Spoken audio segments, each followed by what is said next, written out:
বেশ কিছুদিন ধরেই গুঞ্জন ছিল আল হিলাল ছাড়ছেন নেইমার জুনিয়র। অবশেষে সেই গুঞ্জন সত্যি হলো। আনুষ্ঠানিকভাবে সৌদি ক্লাব ছেড়েছেন ব্রাজিলিয়ান তারকা। পারস্পরিক সম্মতিতে নেইমারের সঙ্গে চুক্তি বাতিল করতে রাজি হয়েছে আল হিলাল। সামাজিক যোগাযোগ মাধ্যমে এক বিবৃতি দিয়ে বিষয়টি নিশ্চিত করেছে সৌদি প্রো লিগের ক্লাবটি। আল হিলালের সঙ্গে চুক্তি বাতিল করতে বেতনের $65 মিলিয়ন ছাড় দিয়েছেন নেইমার।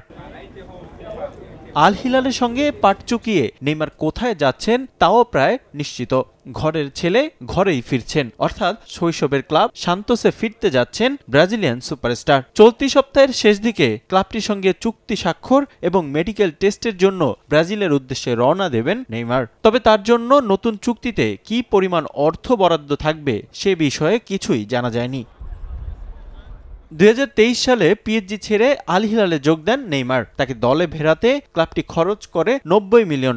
সঙ্গে মোটা অঙ্কের বেতনও রাখা হয় নেইমারের। ক্রিস্টিয়ানো রোনালদো এবং করিম বেনজেমার মতো সৌদি লিগ মাতানোর স্বপ্নই দেখিয়েছিলেন নেইমার। তবে ভাগ্য সহায় হয়নি ব্রাজিলিয়ান তারকার ক্ষেত্রে। সে বছরই ব্রাজিলের হয়ে উরুগুয়ের বিপক্ষে ওয়ার্ল্ড কাপ কোয়ালিফায়ার ম্যাচে ইনজুরিতে পড়েন নেইমার। 1 বছরের জন্য মাঠের বাইরে ছিটকে যান তিনি।